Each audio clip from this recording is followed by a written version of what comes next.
Hi guys, তো তারপরে আমরা গেছিলাম মায়াপুরে। তো মায়াপুরে যখন যাচ্ছিলাম তখন হালকা রোদ ছিল ট্রেনের মধ্যে, কিন্তু যখন নবদ্বীপে নামলাম তখন চারিদিকে রোদটা কমে গেছিলো একটু, আর খুব সুন্দর একটা মিষ্টি হাওয়া দিচ্ছিল। আর যখন আমরা লঞ্চে করে যাচ্ছিলাম সেই যে যখন হাওয়াটা দিচ্ছিল তোমাদেরকে কি বলবো, এত সুন্দর লাগছিলো, ওয়েদারটা একদম ওয়াও লাগছিলো।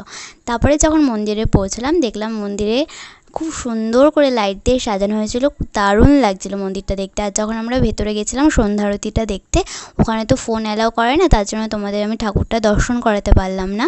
তবে যখন আমি দর্শন করেছিলাম ঠাকুরটা, পুরো মনটা মুগ্ধ হয়ে গেছিলো। আর জানো তো, নতুন মন্দিরের কাজটা এখনও কমপ্লিট হয়নি, ওটা কমপ্লিট হলে তোমাদের সাথে আমি অবশ্যই শেয়ার করব। তারপরে আমরা কিছু কেনাকাটি করেছিলাম, কেনাকাটির পরে আমরা বাড়ির পথে বেরিয়ে পড়েছিলাম। তো যখনও চারিদিকের মন্দিরগুলো দেখছিলাম খুব সুন্দর করে সাজিয়েছে। ওকে, তোমরা চ্যানেলটা সাবস্ক্রাইব করে রেখো, আর তোমরা সবাই খুব ভালো থেকো। ওকে, বাই।